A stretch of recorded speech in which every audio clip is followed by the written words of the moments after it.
This is really the best of public health, preventing bad things from happening.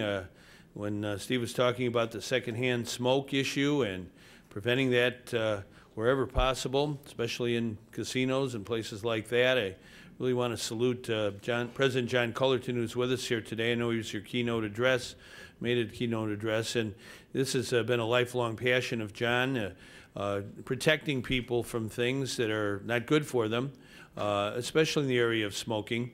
And we have more to come. We have to raise the price of cigarettes in Illinois. It's going to be something we've got to work on.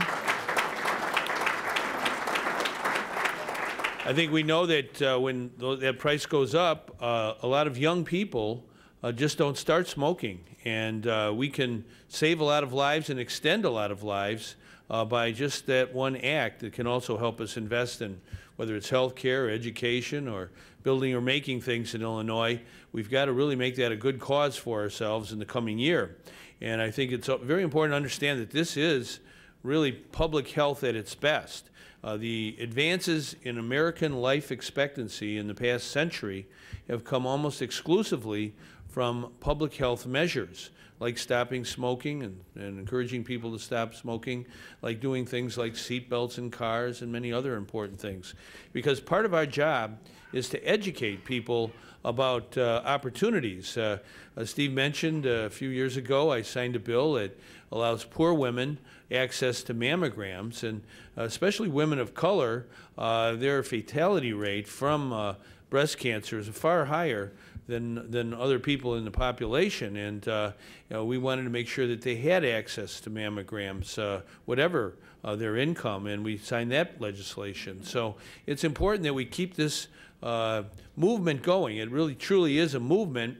And the great things about our country is the important advances come not from those on the top of the power heap, but really from the grassroots up. Everyday people banding together for causes they believe in. We don't believe in wallet biopsies in Illinois when it comes to decent health care. We want everybody in, nobody left out. And about 10 years ago, I walked across our state from the Mississippi River in Rock Island on the Centennial Bridge there, all the way to Chicago in Lake Michigan. I was with my doctor, Quentin Young. We walked across the state on behalf of decent health care for everyone. And I really see this bill today as part of that mission that we started a decade ago, and a long way to go still. But getting this bill signed that gives really equal access to oral chemotherapy. And reading about the bill, I really didn't know all the things that were challenges for many people, that this particular therapy in many cases is the best for people, and we don't want our insurance coverage not to cover it properly.